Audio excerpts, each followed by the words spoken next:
Ghana de shima mai mamu nyina ha UTV esuni omamu nsem ne amahodo so de awosemu po asonso eno ena wie mede esom mo kasebo ekwan so na eniani mu nsem bia wo bete kase mu eye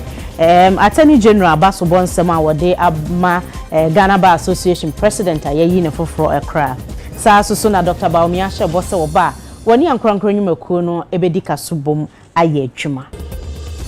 ewo ensem foforo mu no Yera John Dramani Mahama e de atodwa se na drankwa gufo ado petumi wode monsomenhwe se de ya so na hwe amo no awada ne nsohwe e de amaye ye diwura eso ese wosre empanyimfo a won ho bene abato nsemu se won hwe ma afia abato a ebeto no enye asomdwe ensem afoforo bi kan wenum ho e na wie ye de esomo kasebo ekwan so mi ame somo ewie me de amma saponkuma desi afi yenhwe ensem no ankasa Dr. Mamadou Baumia e de nani suade hunu atodwa ekwan a oba obefa so ene ankrankra nyumakuo no aye adwuma afa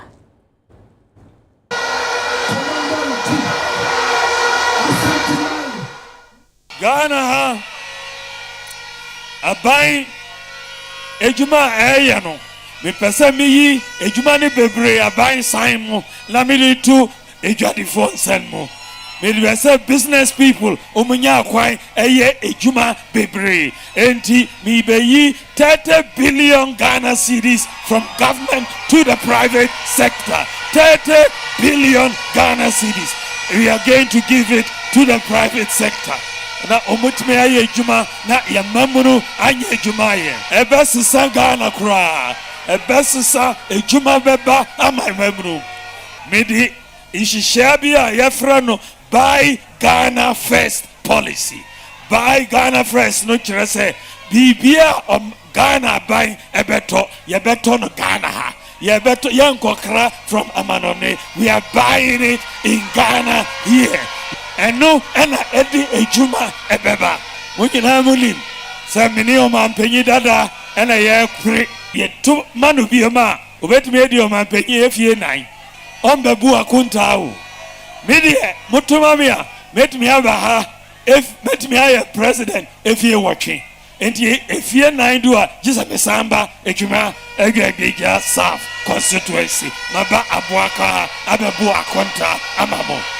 enti mutumamia meyire me ho aye ejumade amamo adeba ben wo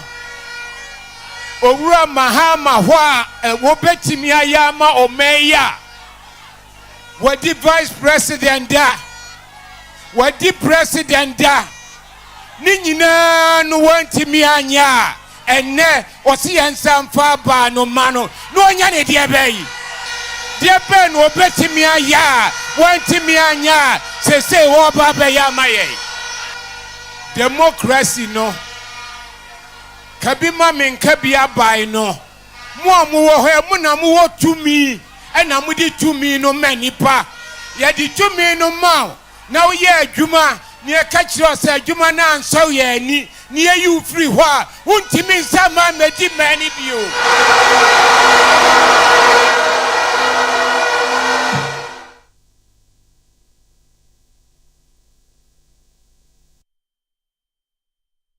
Franka Krani di ma NDC amanyoko no Yera John Dramani Mahama wode atu edwase se wo hwe Ghana fo ye boni ayeye nyina ne se to aba ede ma NPP aban se wo medi ye so na wo ba aye no nso wo ma kire ye se ye ne epe ne ato aba mu san se wo mo de ahogire ne ahodwan na egu ye so cement bottle baako ye to no 24 cedis and almost say ye ho kire ye samre no na a free Kwame Nkrumah breso ekopim samre no na ye car ye de 120 billion cedis almost say oh NDC ye bobosu adodo na sika won man no mo ehun hia say ye bobosia na dia sesi o man no omo kan ya ye na ya sum de se we mo ama ene yedi ya hu hwambo enti yen to ema NDC nkotna enchen kakra na MPP fonso mbe som nyenhwe Ghana for your phone so no. Somisha yekoso omushe no eno ena adani yen sohwe. Somisha adani yen sohwe. Ene cement bottle ba kwa ni eto 24 cedis. Ye turn 110 cedis. Ezu ene petrola ni eto 14 cedis. Almost your man penny Mahama ni timu odeno. Ene ye turn 75 cedis. Ene dollar abra NDC woho. Ope dollar ba kwa ye ju 4 cedis. Ene sa dollar no. Ope dollar ba kwa ye ju 17 cedis. Na ankame ena me yes microphone anka me ni be wo amenya akukudrompo se me be sa ba be kache Ghana for se yento abama me enso sebe yenuanom de omuni fere bia mo asai o man na wie no omo se yensan to abama omo. Franka Kreni de ma NPP amanyoko eye Dr. Mahmoud Bawumia ode atu eja ese eyade a wone ne ntoabo team ni nyina anyade ese NDC beka kansantwie bi na atenie kasa ya umbeja o campaign message ato ho abebua wono.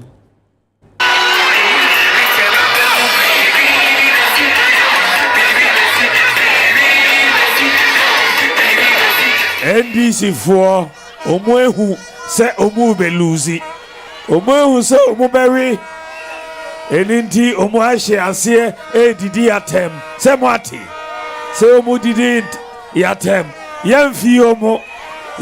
omo ye kwa wini 2024 election the entire ye be wini election in the saying every ejuma yaye yede adwen a yede ye ejuma aboa obia Ghana ha yede mpuntio kofa na nyina enenti ena ye ba ye 2016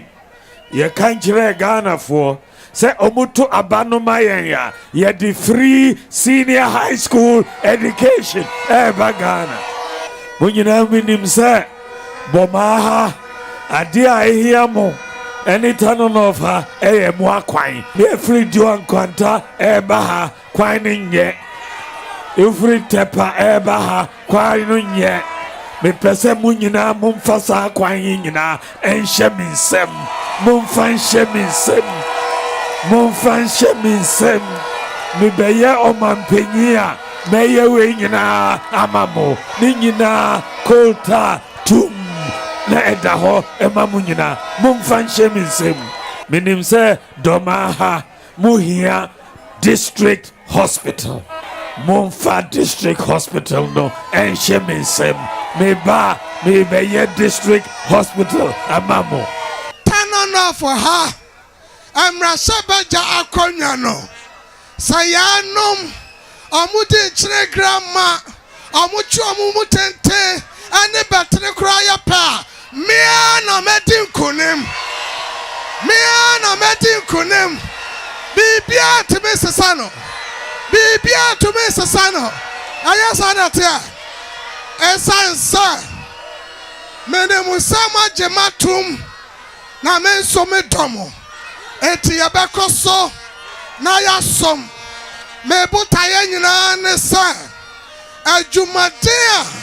Yama sabajafo edikai abayano gidio buako menso mebatuaso amana ye amansai buafo no emu senior prefect and vice president Bawumia eti masramo tanono fofo dia misra nyina ne sa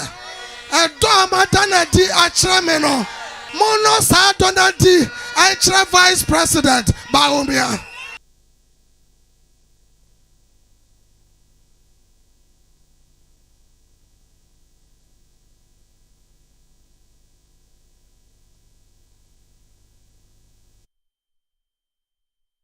Ohina owe yeji eye nana pemampam yaw kabrese yaw toso enum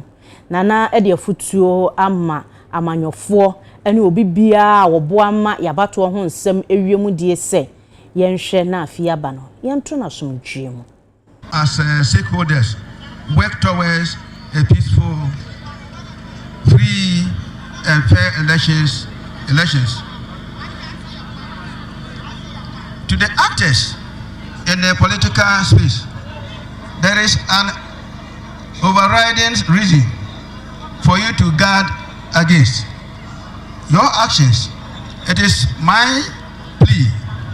that you avoid unguided and interpret language that has the propensity to create chaos and derail the positive gains we have made as a country. The irregular supply of premixed fuel, which is having a negative impact on their fishing activities. If we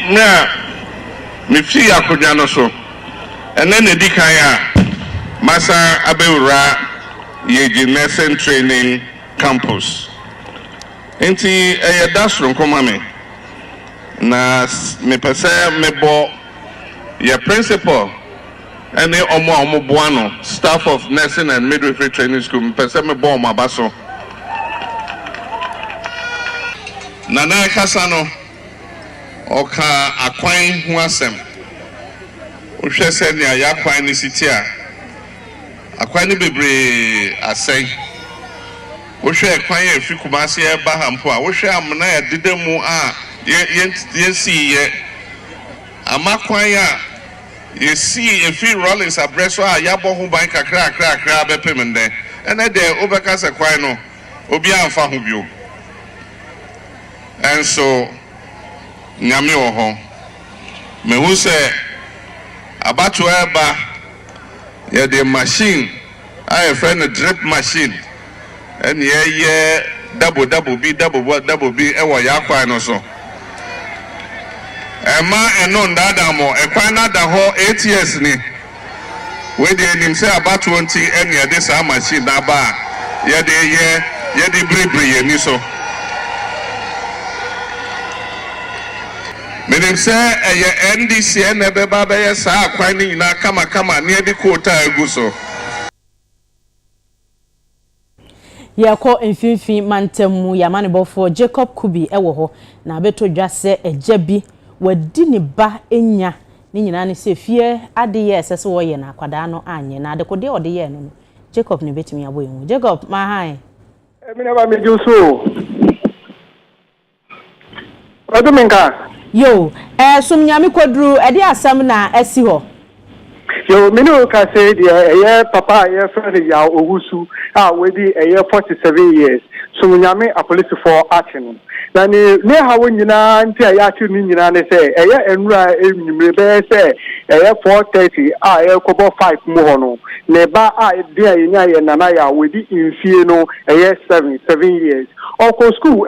sumunyami DA basic school obedu fie no na ne papa say on fa sekan no on konkotwa abe enfamra no momfanya enkwan ena kwala ne ka che ne papa ne say abedua no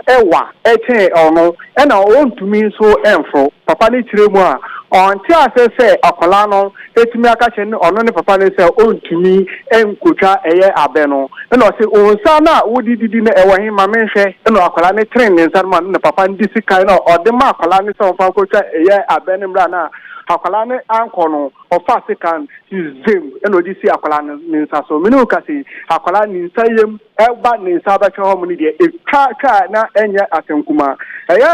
sunyame health center ena eda akwala no kopie mu ewo ho omudu ho no muti debi se na akwala ne nsa no eka ne de aje omude ne kɔ heman aban ya resabia ansana ne nse ombetumi aye ho bibi minu ka si papa na oye na aje sanko urgane a police for ewo sunyame etumi ache no ama mude na kopie wo heman police station omotwa insem enso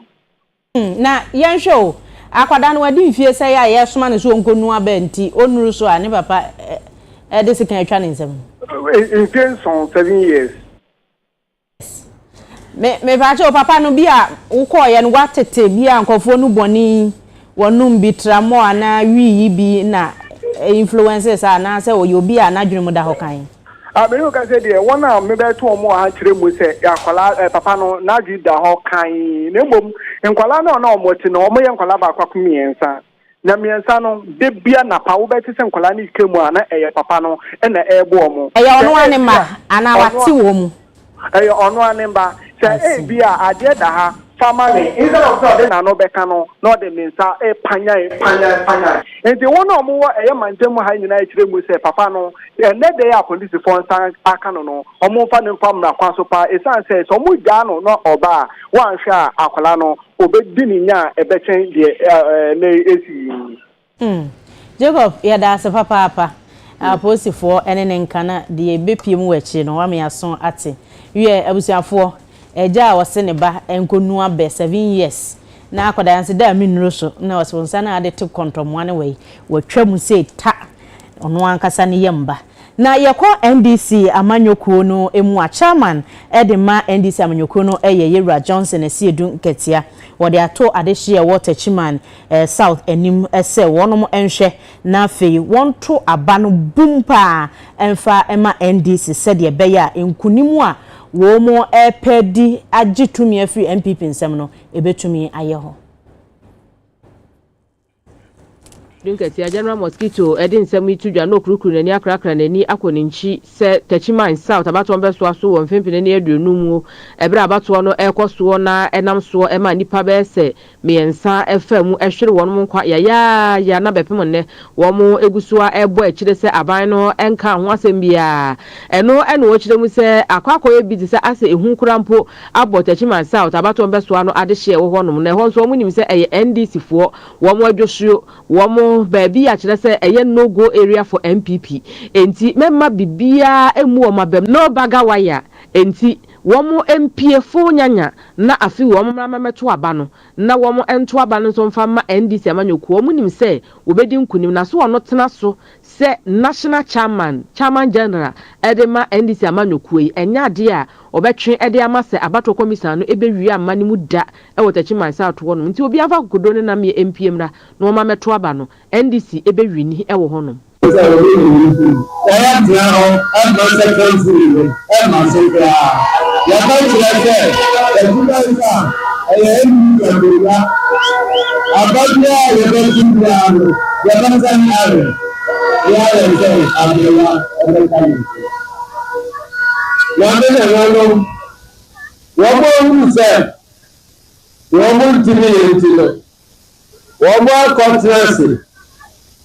abo entre simpo a obodo ga da abo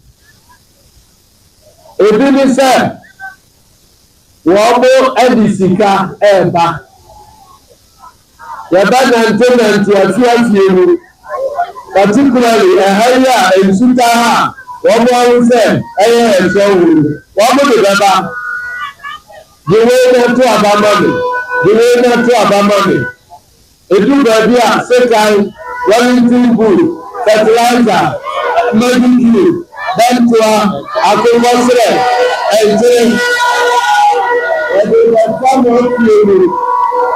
we have to say, Minima and Bull. Nanano, the Award sister, effort and Juna, every time, NBC will by a referendum. And the MP before now, Techiman. What I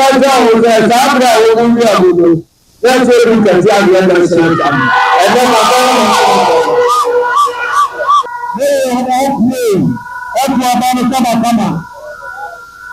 Now, so, the boy in the cell. Maybe, and who came out, not the mind as well. The American said, Abutra, did you hear when you are saying, I want there? Omra from where? You are born from more. menim sɛ ɛyɛ Zoom menim sɛ afi 2024 na mpaabɔ ɛna mama mo mpaabɔ nti bɛni ɛbɛ wokɛ na ne nan so ɛbɛsi hɔ no. Dr. Ya Osedu Chumu eye soafo a wohwe enwumasua ho nsem so na wode ato dwa se so obi ka se NPP asai wo man enwumasua na sa nipa no otenase a enye ye de ewomu ne se wokọ amansan nyina hu se enebre enemre niema esua no esese sesa fi se ewiase asesa first no na nke nkra cell phone ene obi ekra cell phone first no na ade bi ho a ehia se obehunu enei bibi ade bi ho so obi ehunu bi se robotics programming ade esakula bi ehu enti na afi omampani adaromo boayen ama samram no kase nhihye foforo aba eniema nkora no besua e was secondary schools no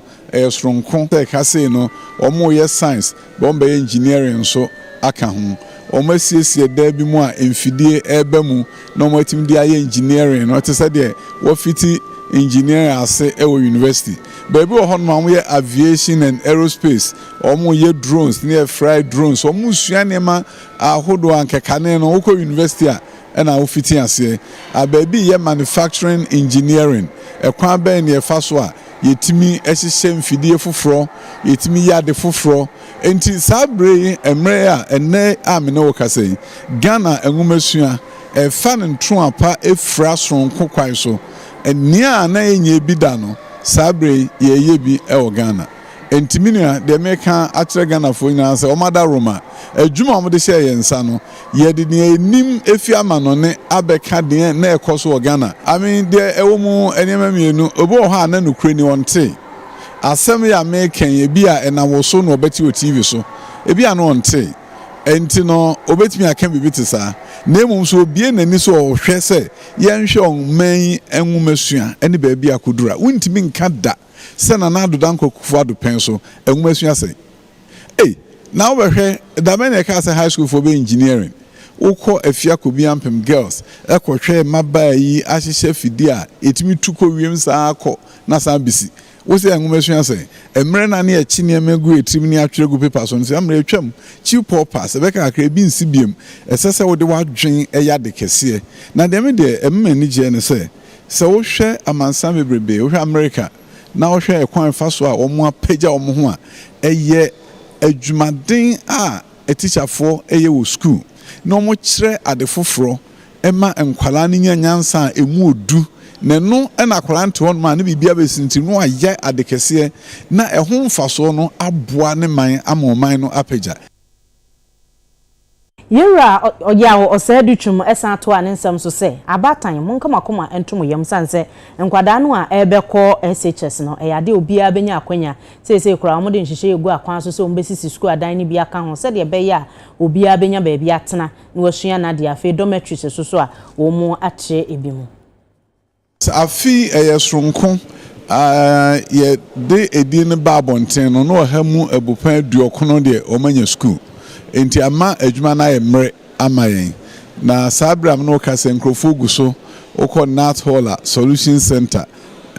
moa ewo ho ema wo mo ba bibiara esase ehwehwe school bi ho no a na wofo no pepa na headmaster kasa na ehwehwe ho se kwan bedam a obiem kakra na entem na nkrofo akoje tie enema ekoyi afi pa wo ya adwuma ne cha na wohunu eho akwan ne yie na watoto enema yie no ntina ma oman mu aidin awofo ehwehwe school amomoma efe eda na ekasa nkombe register kra bebre do enema ba se so mote ha omo ebo homoden se adisua fitin ase November 7th na no so te classroom no mo sua de no kra school bia nyadan na school bi ho kra omada na do so ama oma na double track no omo nye double track biom me no ka se school bi te so pokuare e okuma school kese pa afi afi din kan free senior high school ase a omo nye double track ni biom nkwala no omo from 3 baba join ombo mu nyina bebom atna ho prekon ape Tamasco afi double track this are the normal so meet me a free ho fear could be ampem girls Ashanti region almost few school baby and we share a fino a fear and nam o mampeni any brace o boy see a dino ejumania a course no ama aho chere no akofom ama baby o krom so yenya dame bredi a momien ko single track and see biosco nyina bebom aba ye makwan nyina bebom akofie nkola na fiti ase ba mo ye registration adesua ankasa be fiti ase November 7 tena na se me construction kakra te mabe pie wa ha se me hwehwe se de nemasi ko ba nso efe kama se kane no beduru ha nke biosco fufuro na ye but aidi enam and she say pa headmaster no any assistant headmaster dey gu kwamu o presec no oba ha ahokyere bi ani ha awo 40 ha boko omo twromo madin kama oba ono omo kasa me ne awofo brebe akasa obi emuso omo feska bi mra obi emuso so omo nto bibi nia ye de ma omo a GS for friend harmonize prospectus a man nyina use no eno ana hanso omodi bi adwuma sisi ade before the weekend na be 200 and anaba but ene ye kambuma kika be 500 prospectus in there back na ya harmonize a ewo online so eno ana use the only difference kaka wo mu say ha na use nua box use plastic se na be ammo ne ade embambe ha nkwala no ye ko ye nua bema Sylvester ewu abrobe eho na beto dwa se obi akwa wia ade wo gumwa achease ye electricity for omu cables bi na ye kohwe ne dodo eni die nti a emani ko wia ye Sylvester ma hai ye na omi ni aba na pom ti se nyame adom to ansem no so ma ye yo anopeya humrache bi ye 2 o'clock ana gumwa achease mabu ne oho eso abranti a ye fe no Ibrahim Munkaila a ose ofiri Niger na emumu no wabebo na sese ewo agona suadu zabuzongo na ne ho ni ebeye busumini omolite semu enyina so kranti da bia mobo yisijifo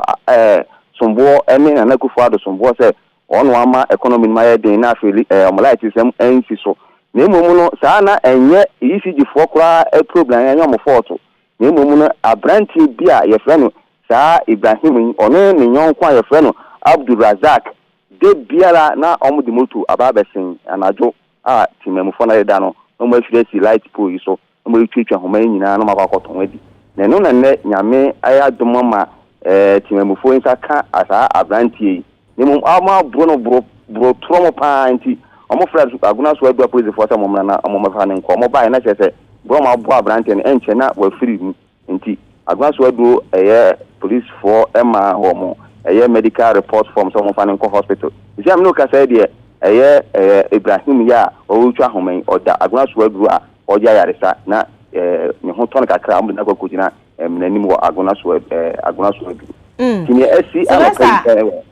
o sha papa no a ebro na mi hu kasa abrante na mi hu ni se wo ye panyini ebro na me nanim agba akokra na se neniesi kakra obe 45 to 50 na oma bono a o tu se na mama ni nyina achia na mama ni nyina achia ma bono na police for na he de wi oma bono na ansho na obewu ato so nti ni oma ntwentwen so kora na mama assemblyman na office abia ho no ne UCG for company for na mokoche no e de ne ko hospital adisi a abante ne ho ya da se papa be mena eja Munkaila ena wabo modin wi ade ama omo so ayi naso de afiri ho no Munkaila kose na ebre foforo ensan enwia ade biem na ye to so na ya konsem foforo mu agricultural festival akoso ye National Farmers Day ahoboabo ampanyufo eguso no ena wode sa festival yi ahihye eso that this celebration started some 40 years ago, 39 entering the 40th year in 1985 as a single occasion to recognize the immense contribution of our farmers and fishers.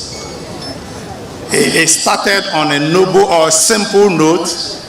and with time it evolved until we are witnessing what we see here today. In the past, we used to celebrate it as a single day occasion where we usually have these displays. You can have here researchers, manufacturers in the agricultural space, as well as virtually all stakeholders that have interest in agriculture assemble, and then they display what they can do in agriculture. But we realize that beyond the celebration or the displays, businesses must be developed and built. And therefore, in 2017, the government decided not to just make it a day celebration, because farmers, as we know, they needed to be celebrated virtually on daily basis. But so we devoted a 1 week period with the Agri Show starting in 2017 Farmers Day. We continue until last year, where we also decided to bring some evolution, where we'll do the Agri-Fest as it has come to be known, but then we'll follow it up with how other players in the economy are recognized, that we need to have an awards night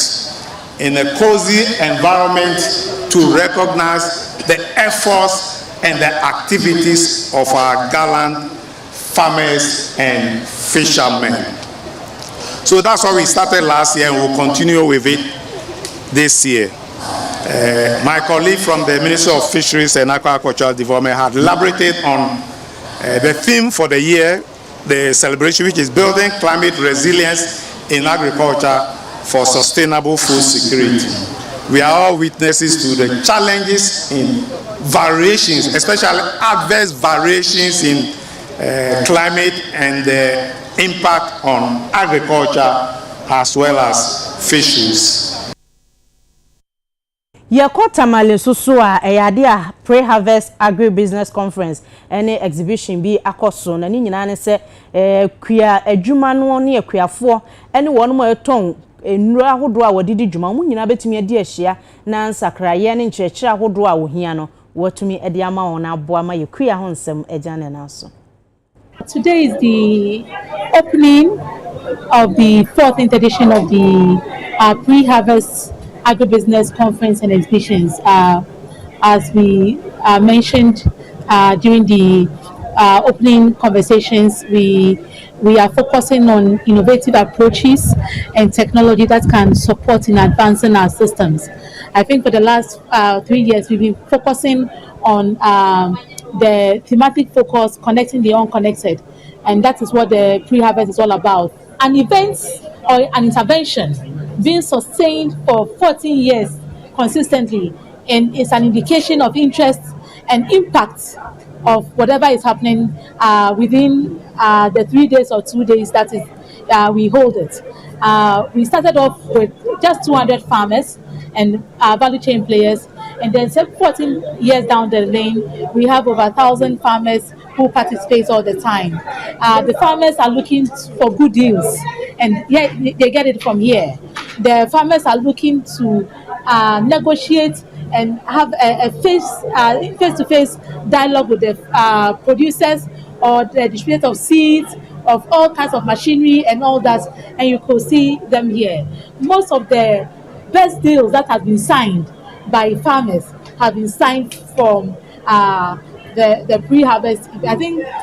last 2 years, what we recorded was over $5 million over the years, and I think it's an indication of strong success for the program to be sustained to this level. Remember that it was also a USAID funded project for 7 years, and then AgriHouse Foundation, a very small entity, took it over, and through the support of both the public and the private entities, we've been able to sustain it to this level. So for us being here 14 years down, I think we are by far the second longest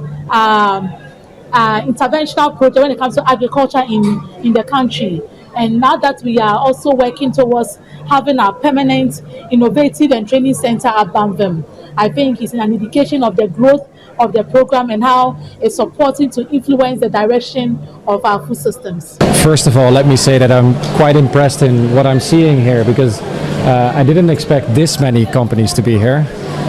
We all know that agriculture is, of course, a very important sector in Ghana, but honestly, to see this many companies here today, it's really good to see. And also quite some interesting companies like Seitech, which have a new focus on mechanization of agriculture in Ghana. And I know them because it's also possible to, for instance, pay in a part of the yield for farmers. So it gives access to mechanization for smallholder farmers too. And I think that's very interesting. And Ghana needs those interesting developments. Yako asante mantemu na otumfuo hia hene ye nana obenefo ohene babwache je enso ede afutuo ama Ghana Highway Authority say wono momehwe ensiesie asante mantemu akwan no a asese ensanse bronya bremu ne wa adrabafo ya womuni abotre kora so for here hene nana professor hene babuachi ejei ese akwantempo ahodo a wo Ghana ha no enye kra tete apansam ayese kontebe no ka fa so enye ye na enche na ye ba bedi bronye wo manfododo na na betu kwan eno so nti na wo sre Ghana Highway Authority mpanifo se ni manimu ya wonhwe na sa akwan na asese ni hina no wo munsiesie se na be ya ka kwanhia betimi abafom abra ye bobo ho se ye ba bedi bronye adisrede wori tudwa wa abra asante mantam ha Ghana Highway Authority ede Ghana sika no 30,000 Ghana cedis ede ekoma empanifo ye da hill Confanochi project na no se na be ya wo betimi aboa na yaresabia no matimi asiesie na wei eka Ghana Highway Authority for emfinhia aduonum dwumadi a wo mu edie no eho eno ena nana professor Heneba Boachi ejei ejina asanteman rotumfo setutu anamu ekasa abra waji sika ne wieye no wo kiremu se efibro mo paw hill Confanochi project dwumadi no hontoma Ghana fire ade pa omanfo efiri echichi ne bencheye eba beboade sika hyem no ehso ani pa mo mu nim se ne ha we ne nyina tie enti wo mu de hu dwuma ne nyina kwachi ade efesika ne ade enti mi gidi se wo mu nim se ha we no se bibi efa ho enti wo mu ebe enti yakacho mo se wo mu wo mu program ne hyehye no wo madwene akwan papa a ye beye enso ho se beye a kwashia na so beti ama yinyina se wo hwe omom ye ha we dia nim se ha we no bebrebe ye kwashia wo kwan so kwashia ni nyina so etowa he na abakwa wie hospital ti yinyina ye boa na ye hospital na ye yinyina ye sempa ejumedie na ye die no ye bebre a busumi kura ye simwe na wie ye no ebe floor mienu de ebe pa hontuma ni ama omom bo yinyina ho se ejumedie na ye hyase no ye bi nanso o se ekoye nim ne hiamboa so mo amunim se Confanochi nso be mfi aduoso ni ene esiye ahusiesie bia edi mu biara nkoso we ni ahusiesie edi kan a ohina ye ne se yenye na Confanochi no nti da o mase so ma ba be boa na omsansa mrebiu na da ohine betena se no so omumra ye ma be chia ne nsem eno echire no asante mantem ha kwankyerefo yoda Ghana Highway Authority ano Ora Mohammed Salisu Mahama nso ehye bose na so ye ne behwe na kwantempon asese no wo mo asiesi part of your celebration no the celebration ashisha ho as part of we no donation suka we no activities my line up no obutan bakun na ya ba ni ya donation ama Confanochi mo health project mo ye no when is the project the stages no say contractor start here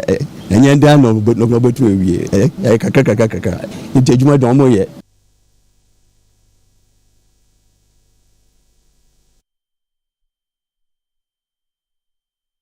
ena America for eto aba na said ye pese ye ma yahwefo hunu de ekonti ye kwa ahoma ne so na ye ni Opo National o ye adwuma ewo Unity Radio ewo West akotwetwe enkomo ne bisa ne se wodnani edi abato na chi asa na esiko na ye hunu de etuamu ankasa minu abema memo ha mu akwa baba UTV kase boso oba pa mejo so na pomte fen ya radio adom na mo so you so said the okay na kakaka nyame adom we the medical asase wo so say wo vote utimi to aba ni bia na me pa cho me vote to answer your question. Minyan koto, meko koto, but me vote. Okay. Now, yenshe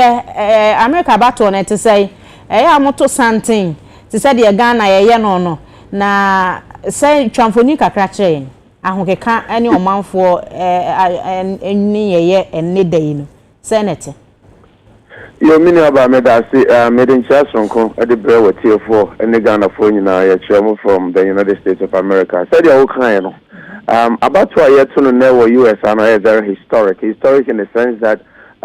we be an man penny Donald Trump baby di akunyano fi nine and I throw about edi you know and our person sign a baby they see a change there and say the Ghana phone him that and for the first time yenya oba and also if you said this is the time for a female president to be in the United States of America and the stakes are very high and obian so near break now obi say yeah, to about your sunlight set Ghana no. Now me try cry say many abema no number no different. Now come send some live pictures at their brain on now come to project as we are having the conversation. Oh, but unfortunately, line or not into me accept it either WhatsApp or MMS. It's for instance, Pennsylvania is one of the most important battlegrounds. Battlegrounds, America battle. It said. Yeah, the me can say Ghana, me can say be a swing state. State here, although the only name say or to Obama sabi me the Ghana about to my NPP and I say NDC. Although the ultimate son in Sano and a few will be to me at Toma MPP. The following 4 years will be to me at Toma NDC. And only from more battlegrounds and I say swing state.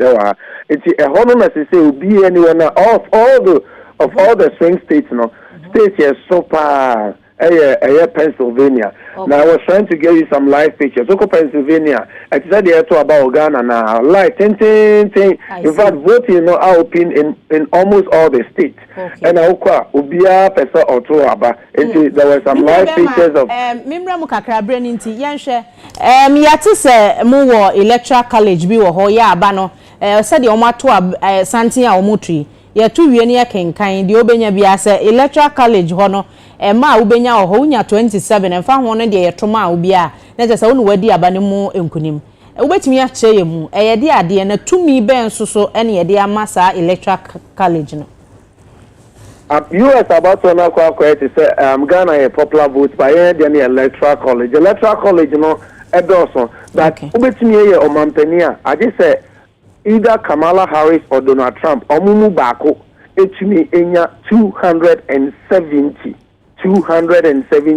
Entina ama na meka swing state and that's a battleground so me say am no work say if Kamala Harris etumi aba be your mampani wo US at least as a battle state grounds no otumi win state no mako miensa minimum 3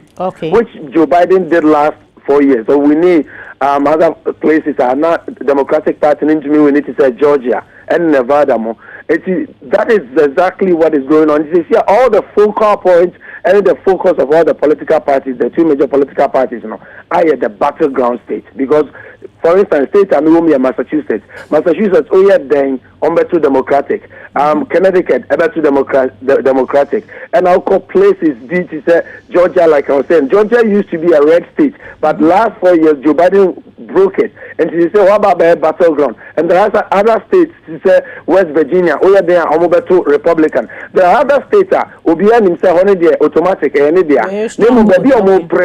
and only battleground states now they say Obia states be Nevada, North Carolina, Wisconsin, Georgia, Pennsylvania, Michigan, and Arizona. These are the states that decide who becomes the next president of the United States of America. And I want to see Obian Swenia Brea or channel the energy towards so the which me and you. I be attention be wo chroma na say normal said the damudi mujuma no sa na mudino ene. So far, normal, just that because of what happened last 4 years, they have implemented a lot of security measures. For instance, some counties,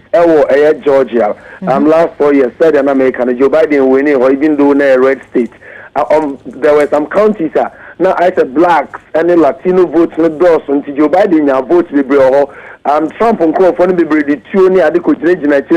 stop the cheating, stop the stealing near there. This time around, almost put some walls, any other security measures, and then they have reinforced the election county area with some security personnel to avoid the recurrence of what happened last 4 years. It's I to say there be little skirmishes, any problems last 4 years, or implementing more tight security measures to forestall any occurrence again. Yanshe Usha Yadi America for one edi to me Ebeshe Kamala Harris and some say Omedi Omanim. In fact, Cecilia, about to be honest with you, if anybody can say they can stick their neck out and tell you who clearly the winner is going to be, Nipakrono Uchancho. Polls are even this morning, the latest poll that came, no tight. But Usha, from the polls, no there, now Kamala Harris has slight edge over Donald Trump. Okay. But sometimes, just like we are talking about the electoral college, you can win popular vote and still lose the election. That is the unfortunate part of the U.S. elections. And see, it's still tight. But if Kamala Harris can come out, they are very hopeful. And now, the party spokesperson, the campaign manager, and they are very optimistic. Say, swing states in America, so we have minimum 3, at least. They are even saying Pennsylvania, they are done deal. They strongly believe they are going to win Pennsylvania. Yeah, and they are going to cause a stir in Nevada and other states. And see, they clear cut winner. Maybe later part of the day, we can have a clearer picture. But right now, the race is very tight. Okay, Miriam Bema, that's a papa. Now, and you may be about Hona, the waboyemu yada se obre ene wadaje ye nua bema opo national ya ye friend Noah Opoku or Wester or ye adwuma ewo Unity Radio ene ene na twetwe ngomode fa America ba wonom eto no eho sabre de ye homeso na yakoton kra ye ba bongo difara e de agudie mu nsema waboa no ebeto aso.